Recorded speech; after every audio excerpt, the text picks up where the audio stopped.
我宣布 The 9,484th meeting of the Security Council is called to order. 开始。本次会议的 The 临时议 provisional 程 agenda 是 for this 中 meeting 东局 is 势 the situation 包括 in the 巴勒 Middle 斯 East, 坦问题 including the Palestinian 议 question. 程通 The 过。 agenda is adopted. 按照安理会暂 In 行议事 accordance 规 with 则第 Rule 37条， 37of 我 the 邀 Council's 请以 provisional 色列 rules of 代表 procedure, I invite the 参加本 representative 次 of 会议。 Israel to 就 participate 这 in 样 this meeting. 决定。 It is so decided.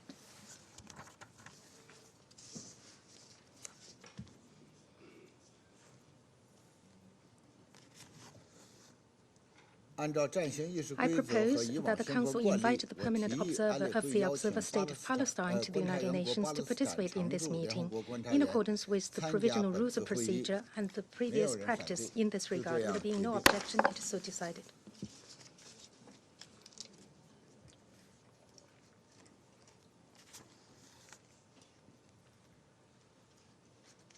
按照安理会 In 暂行议 accordance 事规 with 则第 Rule 39条， 39我 of the 邀 Council's 请 provisional 下 rules of 列 procedure, 人员参 I 加 invited 本 the 次 following 会议 briefers to 通报 participate 情 in 况。 this meeting. 他们是 They are 联合国妇女署执行主任 Ms. Bahous 女 Sima 士， Sami Bahous, Executive 联合 Director, 国儿 UN 童基 Women, 金会执行 Ms. 主任 Catherine 拉塞 Russell, 尔女士， Executive Director, United Nations 联合国 Children's 人口 Fund, 基 and 金执 Ms. 行主 Natalia 任 Kanem, Executive 加奈姆 Director, 女士， United Nations 就这样 Population Fund. 决定。 It is so decided.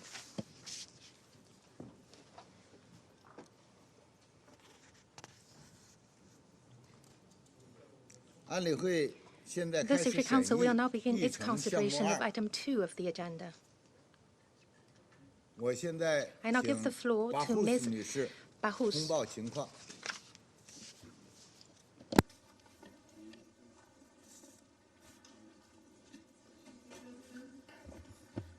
Allow me to thank you, Ambassador Zhang Jun, for your remarkable efforts during China's presidency to maintain focus on the situation in Gaza. And thank you to Ambassador Nusseibeh and Ambassador Fraser for calling for this meeting, and to members of the Security Council for this opportunity to brief you about the humanitarian situation in the occupied Palestinian territory. I just returned last night from Egypt and Jordan. There, I met with government, civil society partners, humanitarian workers, and volunteers, all working tirelessly to respond to the suffering of the Gazan people and end the crises. I commend their efforts to ensure humanitarian aid gets to those in need. I welcome the news that 50 hostages, all women and children, will be released in return for the release of 150 Palestinian women and children, and a much-needed humanitarian pause. I thank the governments of Egypt, Qatar, and the United States for facilitating this agreement. I hope that this is the beginning of a permanent truce and lasting relief for the people of Gaza and all the hostages held by Hamas. Excellencies, we have witnessed 6 rounds of violence in Gaza in the past 15 years. Yet, the ferocity and destruction that the Gazan people are being forced to endure under our watch has reached an intensity we have never seen before. I have been consistent in my briefings to you, in reminding you that women and girls are paying the highest price of conflicts. Before October 7th, 67% of all civilians killed in the occupied Palestinian territory in the past 15 years were men, and less than 14% were women and girls. Since that date, that percentage has reversed. Not only is the number of civilians killed since October 7th twice that of the last 15 years combined, now 67% of the more than 14,000 people killed in Gaza are estimated to be women and children. Excellencies, that is 2 mothers killed every hour and 7 women every 2 hours. We mourn them all. We also mourn the more than 100 UN colleagues who have died in just a month of this crisis.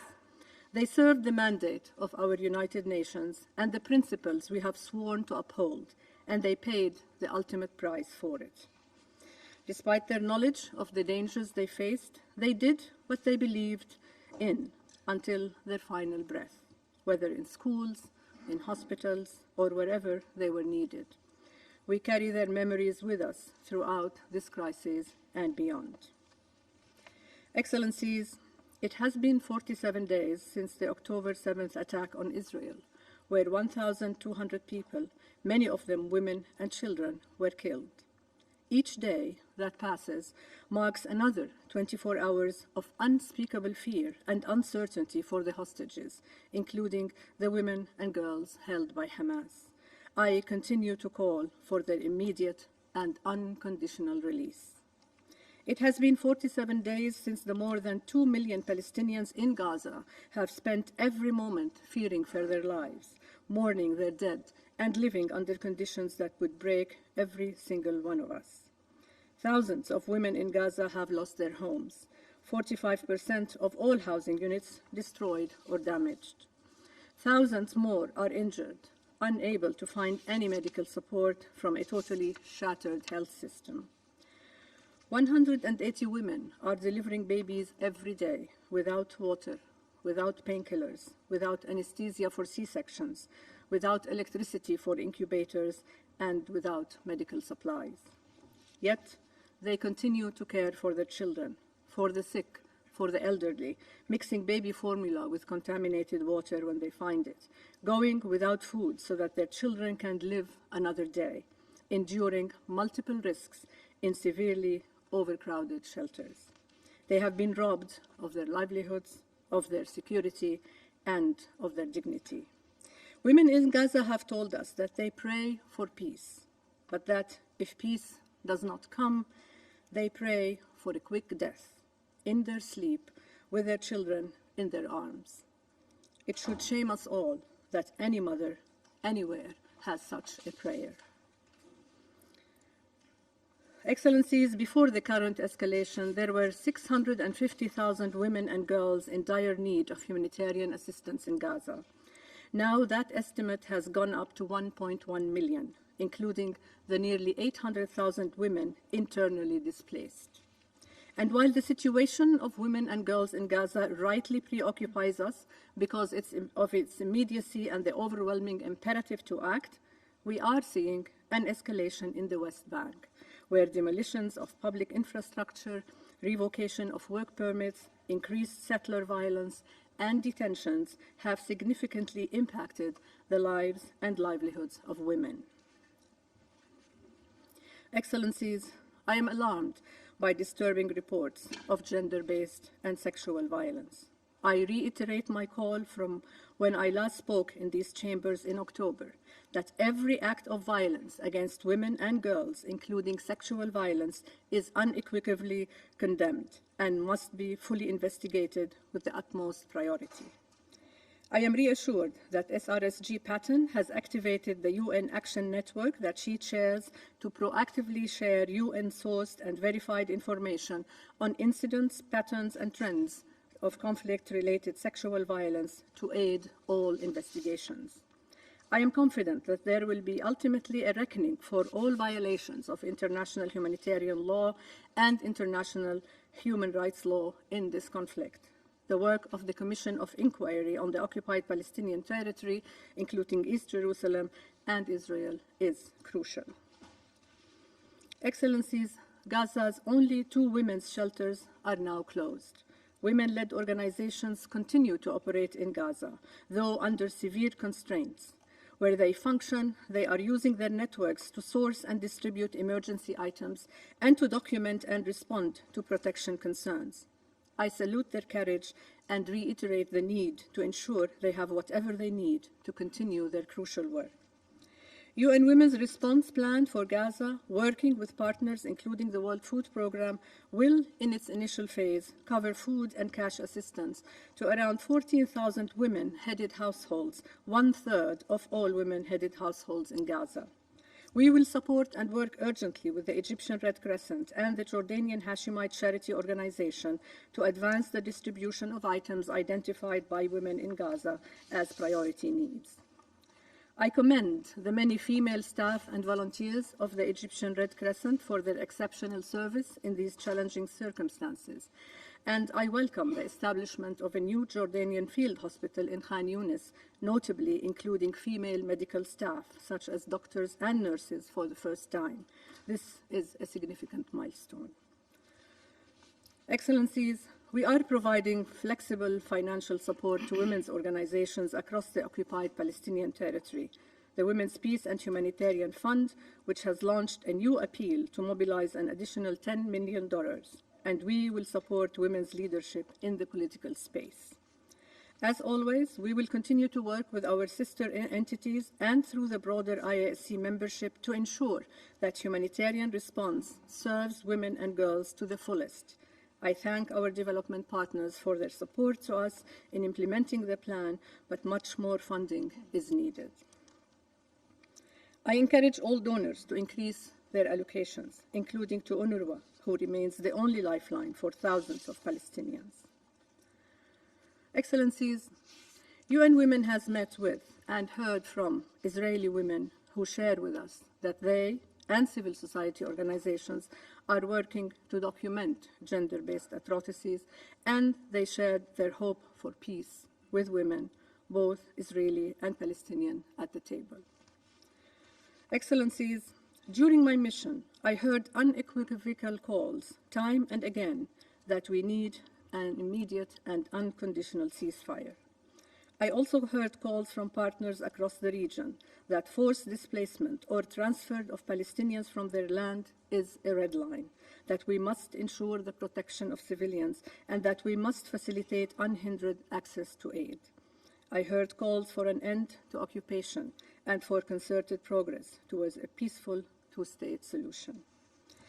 I suspect I am not unique in finding this one of the lowest moments for the international community and for peace and security that I can recall. But it is precisely at moments such as this that multilateralism is at its most important. This institution and others of the United Nations are where we come together to find peace. Our track record is varied. International justice mechanisms are actively resisted. The growing pushback against women's and girls and their rights is gaining momentum. The UN Charter and our global norms are flagrantly ignored. And as we abandon the instruments of multilateralism, the volume of arms transfers and the market value of arms manufacturers skyrocket. I welcome last week's resolution in the Security Council and hope that will only be the start of greater consensus in the Security Council to find a solution. I call on its immediate implementation. But this resolution, like the more than 100 resolutions on the so-called Palestinian question since 1948, makes no reference to gender issues. I also welcome the GA resolution passed on October 26th, calling for an immediate, durable and sustained humanitarian truce leading to a cessation of hostilities. I urge you to include the voices of Palestinian and Israeli women working for peace, to recognize their leadership, and to call for their meaningful participation in any negotiation efforts. This crisis must be a wake-up call to our multilateral system. The world is looking to us to model its highest ideals, not to reflect its greatest failures. Now, more than ever, we must be faithful to our charter and to our shared humanity. Now, more than ever, we must reject those who seek to sow hatred and division. Now, more than ever, we must seek peace, and in doing so, recall that women remain the largest and most reliable constituency to that end. And now, more than ever, we must uphold principles of justice and accountability for crimes committed, to stop those that are ongoing and to deter those yet to occur. I call for this truce to be extended to a ceasefire and for the remaining hostages to be released unconditionally. I call for an immediate end to the current siege, beginning with ensuring access to water. Excellencies, let me end with a sentiment that we hear from women in Gaza. They note that the international community spends significant time reiterating numbers of people killed, numbers of children under rubble, numbers of houses destroyed. Yet the women in Gaza feel completely abandoned. They hear that more humanitarian relief is coming, but can see that the trickle of aid does not meet the ocean of need. More than anything, they tell us they want the violence to stop, and to stop now. For the sake of women and girls, I leave you with a call for a return to a genuine and purposeful commitment towards a just peace. And I thank you. 我感谢 I thank 巴胡斯女 Ms. 士 Bahous for her 刚才所 briefing. 做的通报。我现在请 And I'll give the floor Russell 女士 to Ms. 通报 Catherine 情况 Russell. Excellencies, thank you very much. Thank you to Ambassador Nsebe, Ambassador Zhang Jin, and Ambassador Frazier for bringing us together to speak about the worsening situation for children in the state of Palestine and Israel. I'd also like to thank this Council for its adoption of Resolution 2712, a text that acknowledges the disproportionate impact of this war on children by demanding that parties to the conflict afford children with the special protection they're entitled to under international law. Critically, this resolution calls for extended humanitarian pauses and corridors in Gaza, which I hope will be urgently implemented so that humanitarian partners can reach civilians in need, especially children. UNICEF also welcomes a limited ceasefire agreement. We are positioned to quickly scale up the delivery of desperately needed humanitarian aid in Gaza, but of course more resources are needed to meet ever-growing needs. But this is far from enough. The war must be brought to an end, and the killing and maiming of children must stop immediately. Excellencies, before briefing you in more detail on the situation in Gaza, I'd like to draw your attention to the plight of children in Israel and the West Bank. Since October 7th, 35 Israeli children have reportedly been killed, while more than 30 are being held hostage in Gaza. Like the Secretary General has said, the agreement to release hostages is welcome, but much more needs to be done. UNICEF will call on parties to safely release all abducted children. Last week, UNICEF's Deputy Executive Director traveled to Israel, where he met with families of the child hostages. They shared their anguish and deepening fear over the safety of their children. I had planned to travel to Israel and the West Bank last week as well, but as many of you have heard, I was advised by doctors to postpone my visit after sustaining injuries in a car crash en route to Rafah. Our Deputy Executive Director visited the West Bank to assess the deteriorating security and humanitarian conditions there. Over the past 6 weeks, 56 Palestinian children have been killed, while scores have been displaced from their homes. We estimate that 450,000 children in the West Bank need humanitarian assistance. UNICEF and its partners are providing mental health and protection support, water and sanitation services, and remedial education for 280,000 children in the West Bank. Turning to Gaza, I just returned from a visit to the south of the territory, where I was able to meet with children, their families, and with UNICEF staff on the ground. I am haunted by what I saw and heard. When I visited the Nasser Hospital in Khan Yunis, it was teeming with people. In addition to the patients and the medical staff, the hospital is sheltering thousands of internally displaced people. They're sleeping on blankets along corridors and in the hospital's common areas. While I was there, I spoke with a 16-year-old girl lying in her hospital bed. She was badly injured when her neighborhood was bombed, and the doctors told her she will never walk again.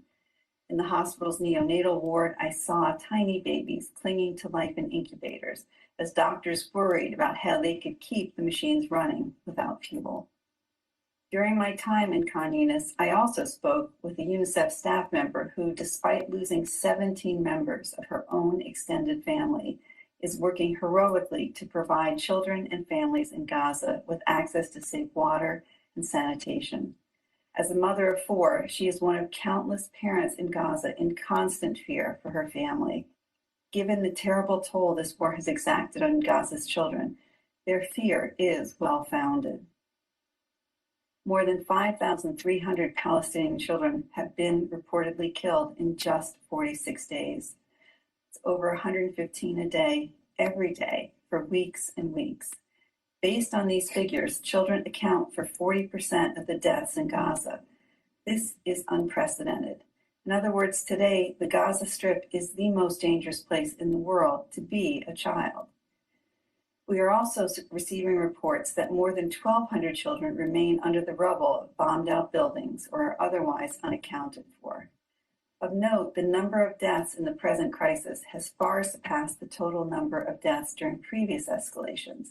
For comparison, a total of 1,653 children were verified as killed in 17 years of monitoring and reporting of grave violations between 2005 and 2022.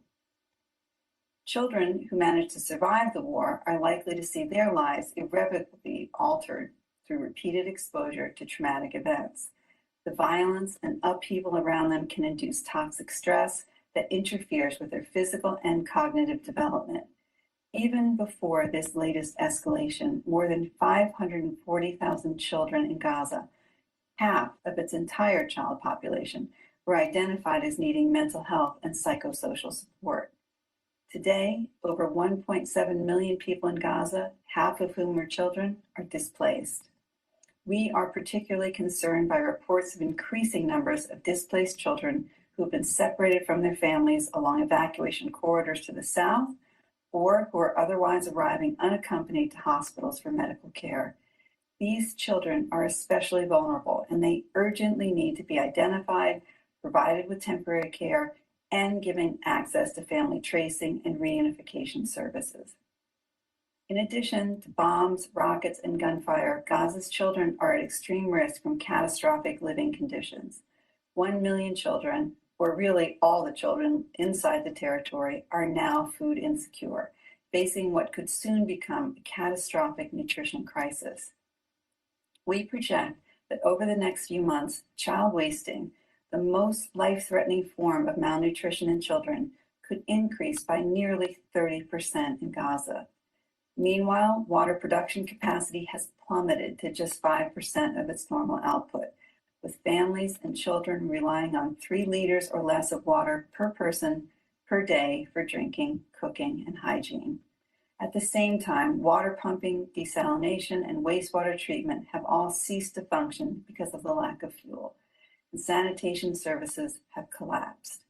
These conditions are leading to disease outbreaks which could be life-threatening for vulnerable groups like newborns, children, and women, especially those who are malnourished.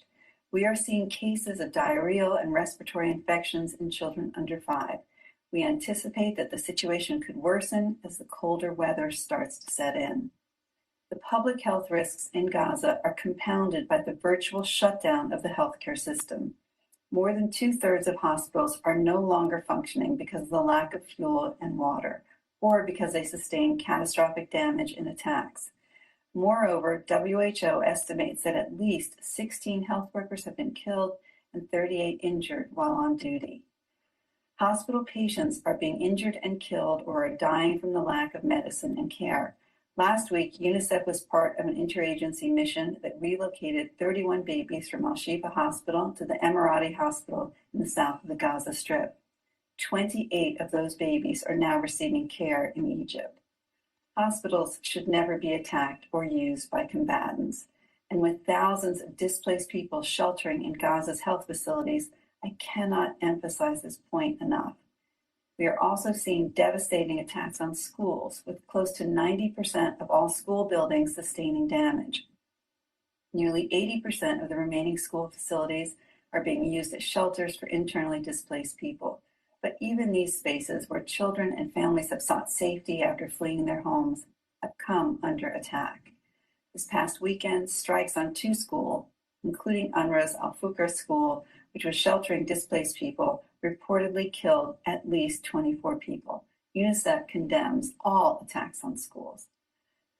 Across the state of Palestine and Israel, parties to the conflict are blatantly committing grave violations against children, including killing, maiming, abductions, attacks on schools and hospitals, and the denial of humanitarian access. But in Gaza, the effects of the violence perpetrated on children have been catastrophic, indiscriminate, and disproportionate. And when the war ends, the contamination by explosive remnants of war will be unprecedented, with potentially tens of thousands of remnants scattered across Gaza and beyond. a lethal threat to children that could last for decades. Inside Gaza, the war has also caused the largest ever loss of life for UN personnel, with more than 100 UNRWA staff killed. And in recent days, a WHO colleague was killed along with her 6-month-old baby, her husband, and her 2 brothers. Excellencies, for children to survive, for humanitarian workers to stay and effectively deliver, humanitarian pauses are simply not enough. UNICEF is calling for an urgent humanitarian ceasefire to immediately put a stop to this carnage. We are concerned that further military escalation in the south of Gaza would exponentially worsen the humanitarian situation there, causing additional displacement and squeezing the civilian population into an even smaller area. Attacks on the south must be avoided. UNICEF is strongly opposed to the establishment of so-called safe zones.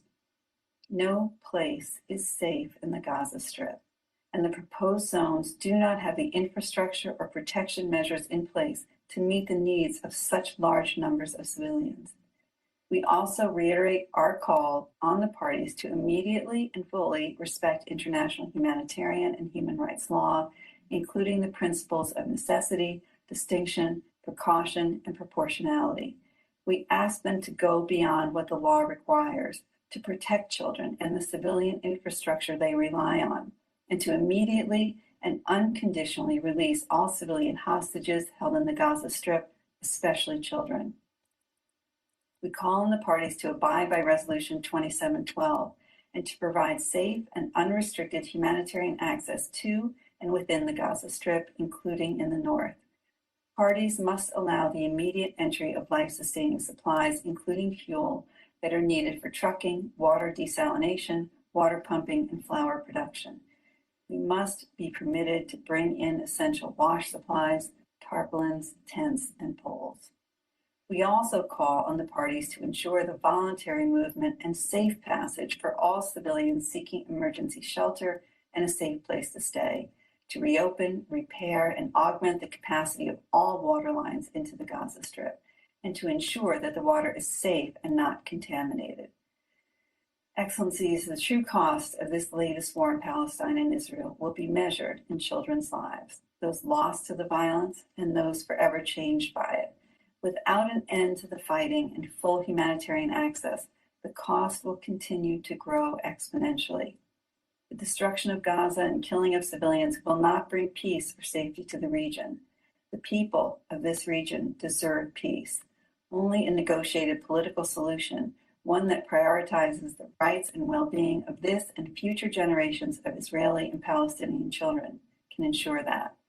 I urge the parties to heed this call, starting with the humanitarian ceasefire as the first step on the path to lasting peace. And I urge you, as members of the Security Council, to do everything in your power to end this catastrophe for children. Thank you very much. I thank Ms. Russell for her briefing. I now give the floor to Ms. Natalie Kanam. Mr. President, Excellencies, may I thank Malta, the United Arab Emirates, and the members of the Security Council for convening this important briefing and for affording me the opportunity to address you.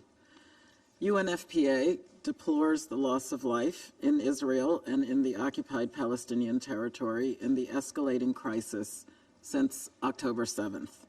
We are deeply concerned for the safety and well-being of all women and girls caught up in the conflict. The situation they face is beyond catastrophic.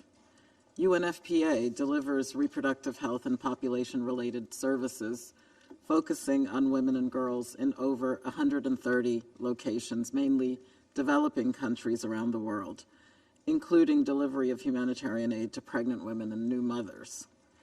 This assistance aligns with the humanitarian principles of humanity, impartiality, neutrality, and independence. We have worked in the occupied Palestinian territory since 1986, where we are now providing desperately needed support. Some 2/3 of all the thousands of people killed in Gaza are women and children, showing yet again that they pay the steepest price in conflicts. Amid the ongoing fighting and devastation, in Gaza, there are currently 5,500 pregnant women expected to give birth in the coming month.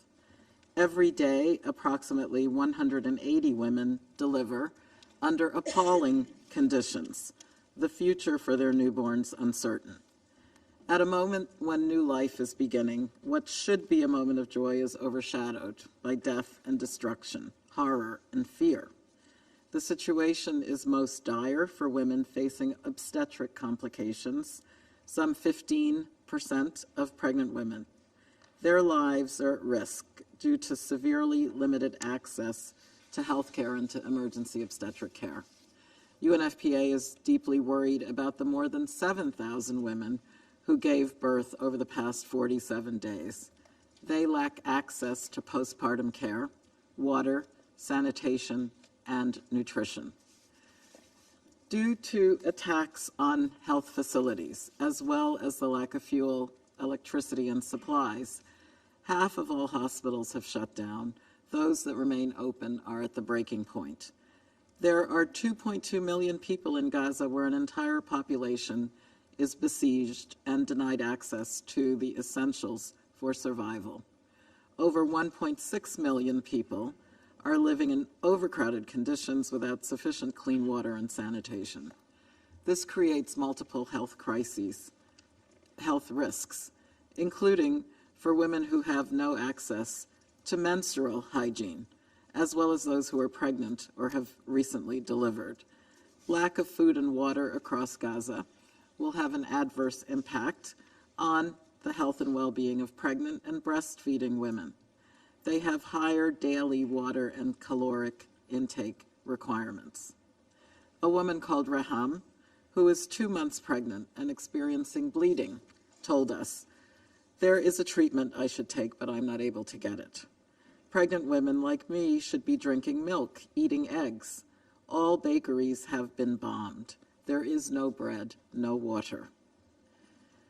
In the West Bank, where settler violence is on the rise and households have been displaced, more than 70,000 women are pregnant, and about 8,000 are expected to give birth in the coming month. We are deeply concerned about the protection risks facing women living under these conditions, especially gender-based violence. Lack of access and the loss of communications limit our ability to deliver support and services that gender-based violence survivors require. Al-Shifa Hospital is no longer functioning, and across Gaza, health supplies are running dangerously low. There are reports of women having to undergo cesarean sections without anesthesia. Military strikes and operations near hospitals are jeopardizing the lives of patients and women and girls who desperately need medical care but are unable to receive it. Hospitals, health workers, and civilians must never be targets. They have special protection under international humanitarian law. When health facilities are under attack, the lives of critically ill patients and health workers and all seeking shelter at these facilities are at risk. They have nowhere safe to go. Thus far, UNFPA has managed to deliver 5 truckloads of reproductive health kits to Gaza containing pharmaceuticals, equipment, and supplies for emergency obstetric and neonatal care. This includes anesthetics for use during cesarean sections. UNFPA is distributing clean delivery kits to improve the hygienic conditions for birth wherever they may occur, as well as kits for women who have recently given birth. UNFPA also provides cash transfers to pregnant and breastfeeding women, breast cancer patients, and survivors of gender-based violence. UNFPA perseveres in providing life-saving services, yet the assistance delivered in Gaza to date is nowhere near enough to meet the tremendous needs of women and girls. Operational constraints and the fact that our own staff and most partners are directly affected by the conflict themselves severely impinges on our ability to deliver essential services. Our colleagues recount the impact of this daily trauma on their own families. One said that during her fourth evacuation, we were running without purpose, unsure where to find shelter and refuge. The sounds of bombing filled the air and dust enveloped us. In Israel, civilians are experiencing profound pain as they mourn the killing of 1,200 people in the brutal attacks of October 7th, which we once again condemn, while once again calling for the immediate and unconditional release of all hostages held by Hamas. We join the Secretary General in welcoming the announcement of the recent deal regarding the release of some of the hostages, including women and children. Mr. President, UNFPA welcomes Security Council Resolution 2712 of the 15th of November, noting it calls for urgent and extended humanitarian pauses and corridors throughout Gaza to save and protect civilian lives. UNFPA has continued to call for an immediate ceasefire. In this regard, the announcement of a 4-day humanitarian pause is a welcome development, which must be used to allow for additional aid to reach those in desperate need. Indeed, more aid is urgently needed in Gaza to save lives and to stem the torrent of human suffering. Unimpeded access of humanitarian workers and of supplies, including sexual and reproductive health services, is a matter of life and death for women and girls. In line with the Emergency Relief Coordinator's 10-point plan, the continuous and sufficient flow of humanitarian assistance to all those in need, wherever they are, is essential. This is especially true for women and children. Civilians and the infrastructure they rely on, including hospitals, shelters, and schools, must be protected. We call for the protection of humanitarian workers in Gaza who risk their lives in the service of others as we mourn the loss of over 100 UNRWA colleagues and scores of aid workers killed in the conflict. UNFPA reiterates the Secretary General's call for international humanitarian law and international humanitarian rights law to be upheld by all parties, and for the immediate and unconditional release of all hostages, who include women and girls. On this International Day for the Elimination of Violence Against Women, which begins 16 days to orange the world against gender-based violence, UNFPA denounces, in the strongest possible terms, all acts of violence against women and girls, including sexual violence, whenever and wherever they occur. Mr. President, distinguished members of the Security Council, the violence must end. The fate of humanity does not belong in the hands of those wielding weapons. It rests with women and young people and allies standing together, waging peace. In this urgent test of humanity, women and girls desperately need peace to prevail. I call upon the Security Council to do everything in your power to make that peace happen.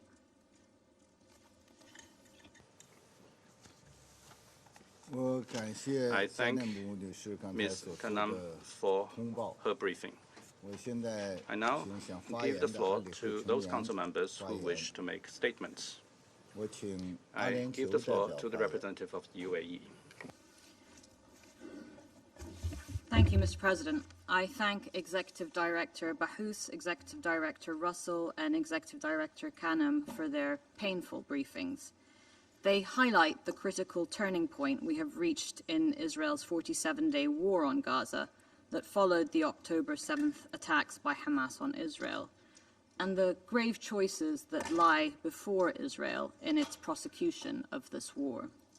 Just for the sense of scale, this war is taking place in a small yet highly populated area. Its largest city, Gaza City, is more densely populated than New York. This tiny area is home to families who have spent decades trying to build normal lives as a community despite repeated wars and displacement and amidst an ongoing blockade. Within this 25-mile-long strip, 12,000 locations have already been subjected to airstrikes, according to the Israeli government. This includes strikes on sites shielded by the laws of war, such as schools, hospitals, and refugee camps. History shows that women and children are disproportionately impacted by conflict, and Gaza is no exception.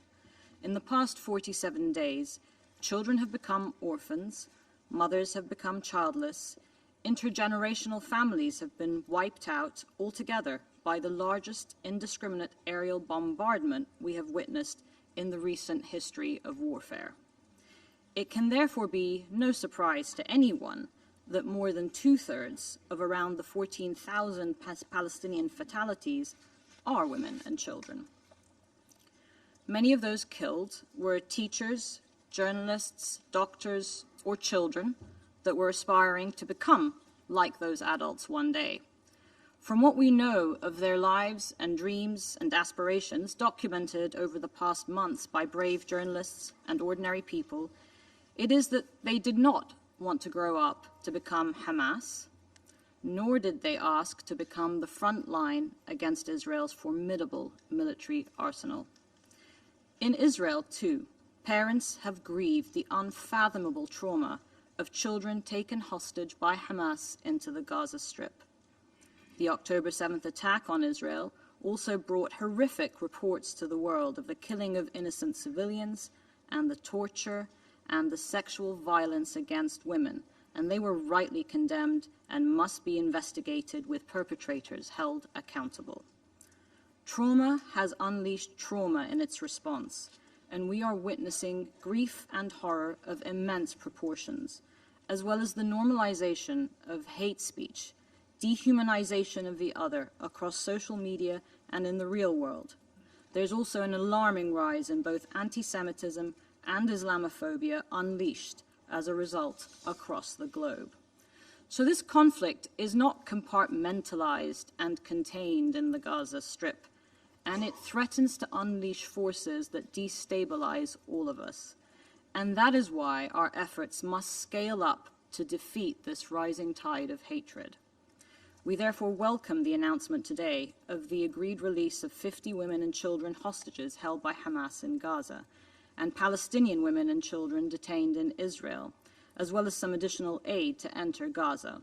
We thank the tireless mediation efforts of Qatar, Egypt, and the United States as a welcome note of hope in what has been described as the darkest of days for the Palestinian people.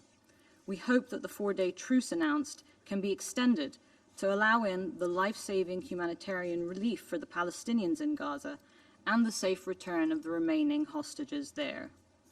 Many lives hang in the balance in the coming days, and these numbers and faces have names.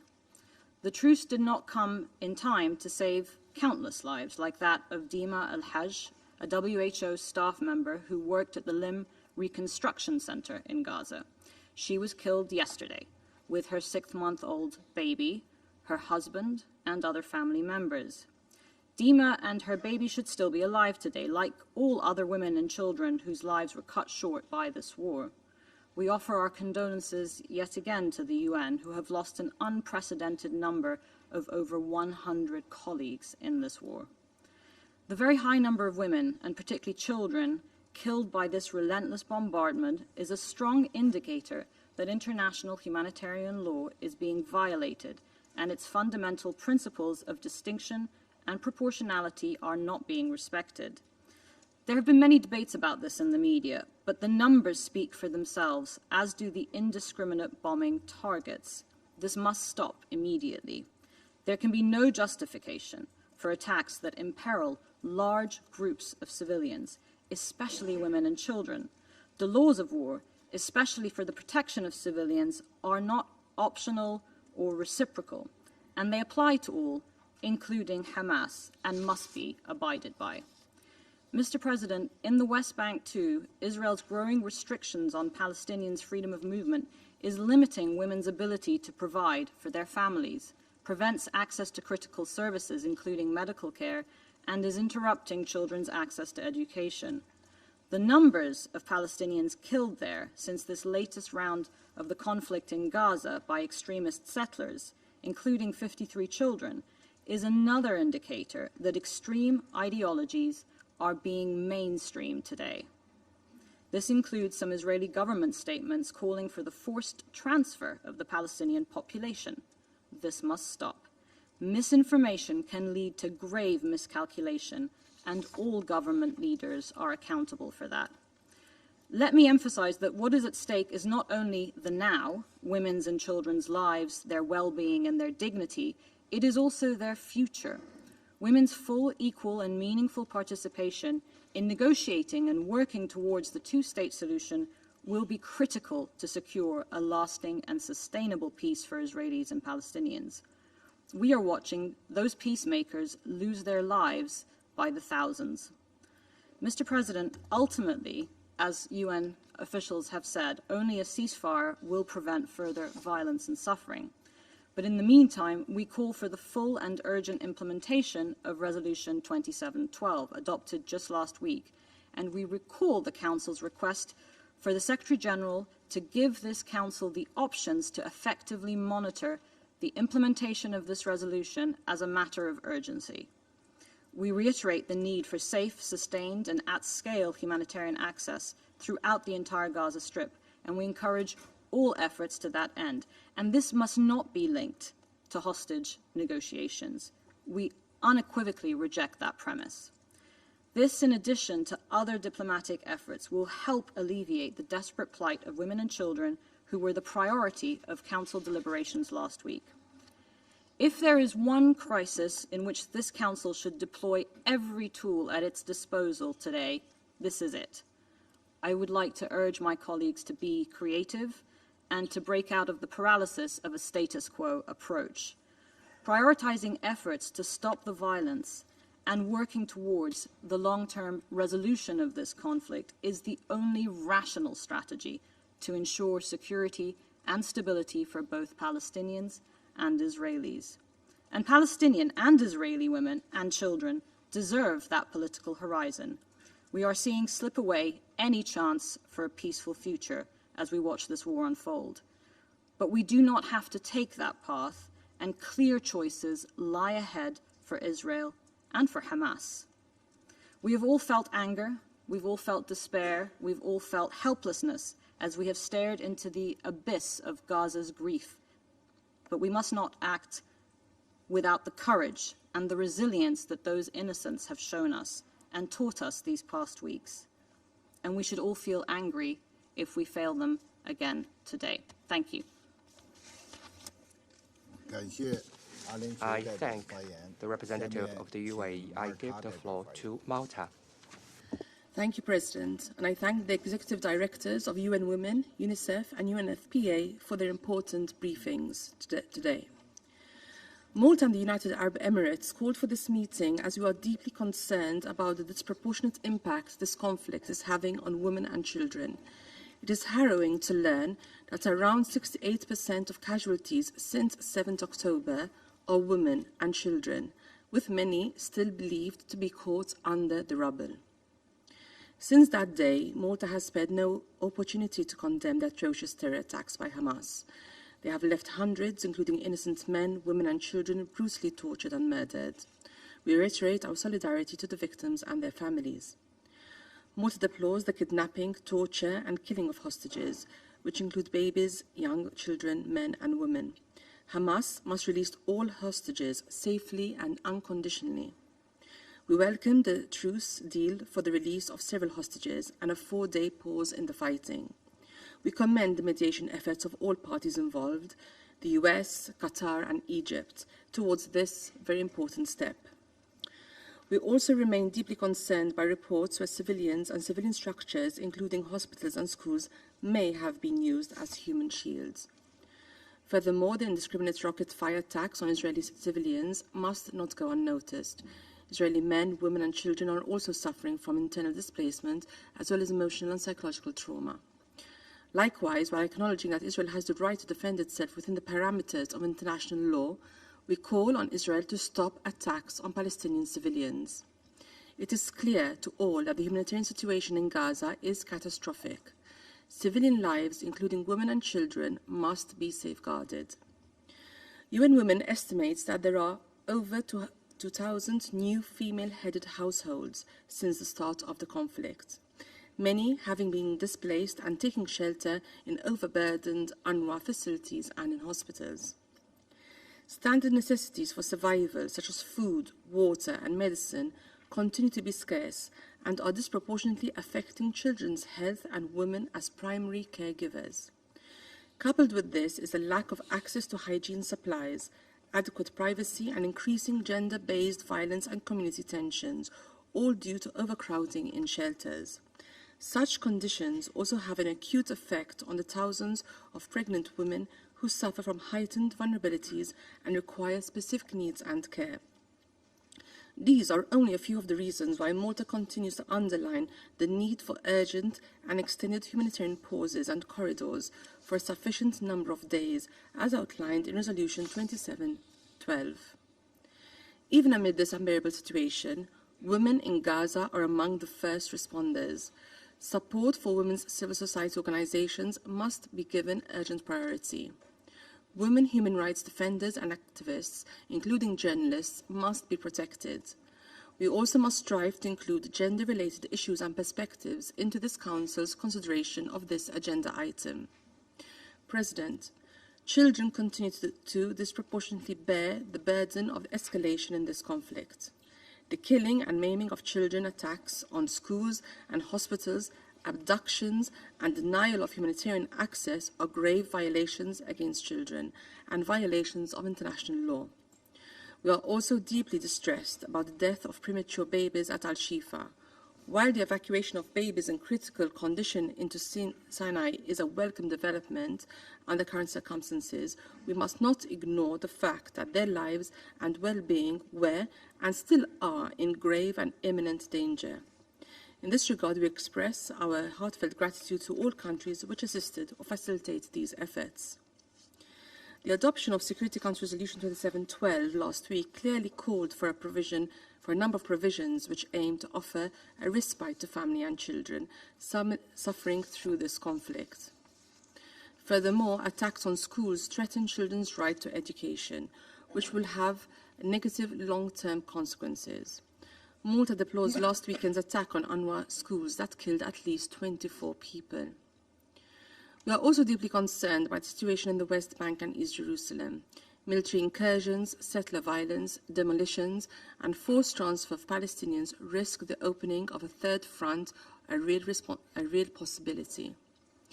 Incidents on different checkpoints in Jerusalem are also on the increase. Hence, we call for restraint. President, this untenable situation needs to end. When it does, we need to be well prepared to prevent a reversion to the status quo in Gaza and the occupied Palestinian territory. Such a change in the political trajectory towards reconciliation and peace must also include women as legitimate stakeholders and effective peace builders.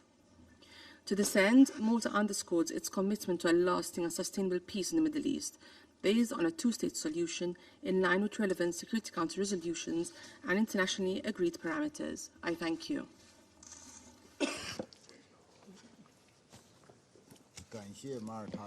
I thank the representative of Malta. I now give the floor to the United States.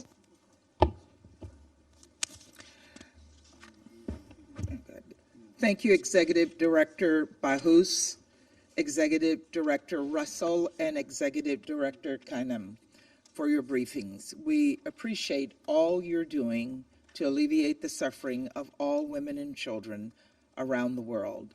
And I want to take this moment to wish Executive Director Russell a full recovery from her injuries. At the top, I want to say that it is also critical that the Council hear from academic and civil society briefers who can speak to the plight of women and girls living under this conflict. And on this point, I'm disappointed that our request to have Dr. Ruth Haparin-Kadari brief this Council was not accommodated. Dr. Haparin-Kadari served on the Committee on the Elimination of Violence Against Women for 12 years and has dedicated her life to the cause of ending violence against women. She should have been able to brief the Council today. Colleagues, last night we got welcome news. a deal which President Biden and the United States helped broker in partnership with Egypt and Qatar. The deal was reached to secure the release of at least 50 hostages, including Americans, taken by Hamas during its brutal terrorist assault against Israel. And over the coming weeks, we will work to reunite all hostages with their families, every single one. We also appreciate the commitment that Prime Minister Netanyahu and his government have made to support an extended pause to ensure this deal can be fully carried out, to ensure the provisions of additional humanitarian assistance to help alleviate the suffering of innocent Palestinian families in Gaza, and to allow time for Palestinian civilians to move to safer locations. Now, all aspects of this deal must be fully implemented, and we must encourage all council members to support these aims. Colleagues, while this is real cause for hope, it does not undo the devastating toll this conflict has had on women and children, and on all innocent civilians in Israel, in Gaza, and the West Bank. Lives cut short, tragically, debilitating injuries, emotional scars that for many, including those taken hostage, will never fade. This is the dark reality of conflict that Hamas set in motion. It has been less than 2 months since Hamas carried out its barbaric terrorist attack against Israel. But many members of this council seem to have forgotten or attempted to erase the horrors of that day. And many still cannot bring themselves to unequivocally condemn Hamas's acts of terror. So I feel an obligation to speak on these horrors, lest we forget. It is outrageous, and it is an insult to the victims of Hamas's brutal attack. The children who were executed in front of their parents, the families who were burned alive, the young people who were gunned down with glee. We have also seen horrifying footage that points to Hamas's rape and sexual assault of innocent civilians. Where is the universal condemnation, and where is the outrage? Colleagues, this moment is a test of our capacity to empathize with the suffering of all. We must continue to hold space in our hearts for the victims of the October 7th attack, for those in Israel whose homes are targets of Hamas's riots, for the hostages in Gaza who were pried from their families. But let's be clear, we must also have the same compassion for the innocent Palestinian civilians who've been killed and injured during this conflict. The innocent civilians, mostly children, under the rubble, and for the people in Gaza who are in dire need of humanitarian assistance, water, food, shelter, and other essentials. For the young girls who are no longer able to attend school, and the elderly who have fallen ill from a lack of adequate nutrition, and for those with disabilities who are unable to move. Colleagues, we must scale up our humanitarian assistance to Gaza. And you know that the United States continues to work with the United Nations and partners in the region to do just that. We're pleased to see the first deliveries of much needed fuel following a commitment by Israel. This will help keep vital communications networks running and help UNRWA deliver humanitarian aid. But much more aid, including fuel, is needed urgently. As we have heard today, Palestinian women also lack access to sexual, reproductive, and maternal health care. And humanitarian partners have in many cases been unable to provide gender-based violence response services in Gaza. And that's not for a lack of trying. UNRWA is doing everything in its power to continue to provide these services even in the face of grave danger. But these women and girls need more support and protection. And the United States is committed to doing everything possible to help women and girls in all conflict zones, consistent with Security Council Resolution 1325. Colleagues, make no mistake, Hamas is not concerned with protecting any civilians, including any Palestinian civilians. No, they are deliberately and callously putting them in harm's way, hiding behind the skirts of their women and innocent civilians. Still, this does not lessen Israel's responsibility to protect civilians consistent with international humanitarian law, as it exercises its right to safeguard its people from acts of terror. Efforts to mitigate and respond to civilian harm are both a moral and a strategic imperative, and we're deeply saddened by the tragic loss of lives at the UN's Al-Faqura school in Gaza. Any harm to civilians sheltering at protected sites is unacceptable. Colleagues, even at this perilous moment, we must work toward a sustained peace, toward a future where two democratic states, Israel and Palestine, live side by side in peace. Women and girls can and must help chart that better future. And with their support and leadership, I believe we can, at long last, secure peace, freedom, and prosperity for Israelis and Palestinians alike.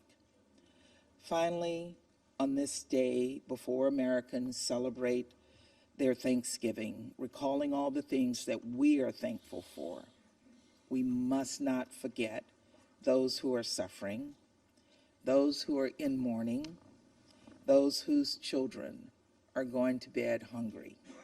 We must do everything possible to alleviate their suffering. Thank you, Mr. President. I thank you. I now give the floor to the Russian Federation. Господин председатель, Mr. President, всецело поддерживаем созыв we fully сегодняшнего support срочного the заседания convening Совета of today's Безопасности urgent по ситуации в Security секторе Council Газа meeting on the с situation in фокусом the на Gaza защиту Strip with a гражданского focus населения, on в the protection of особенности женщин и civilians, детей. particularly women and children. Благодарим We исполнительных thank директоров the executive ООН женщин directors Симу of Бахус, UN ЮНИСЕФ Women, Кэтрин Sima Рассел Bauchs, и UNICEF, Ms. UNFPA Catherine Russell, Наталья and Канем the executive director of за брифинги о UNFPA, положении дел Ms. палестинского Natalia анклава. Kanem, on their briefings, for their briefings on the situation С in the начала октября Palestinian в зоне enclave. Палестино-израильского Since early конфликта October, разворачивается все более an increasingly dramatic драматическая ситуация. situation has been unfolding Нельзя in the оправдать Palestinian-Israeli убийство, conflict насилие, zone. The которому killing and violence подверглись мирные жители inflicted on Израиля. Israeli civilians cannot be justified. Категорического осуждения заслуживают любые All террористические terrorist акты attacks против against гражданского civilians, населения, включая including захват уголовников. hostage-taking, deserve categorical condemnation. Вместе с тем, последовавшие за этим карательные акции However, Израиля Israel's против сектора subsequent Газа, retaliatory включая campaign against the наземную Gaza Strip, операцию, including the ground вылилась offensive, has беспрецедентное по своим resulted масштабам in и bloodshed размаху on an кровопролитие unprecedented на scale оккупированной and scope in the палестинской occupied территории, Palestinian прежде всего territory, в Газе, particularly in в которой Gaza, разворачивается настоящая where a гуманитарная veritable катастрофа. humanitarian catastrophe is Сегодня мы unfolding. услышали новые цифры, Today, we heard new наглядно figures that иллюстрирующие vividly ее размах. illustrate its scope. Ошеломляет количество убитых The за менее number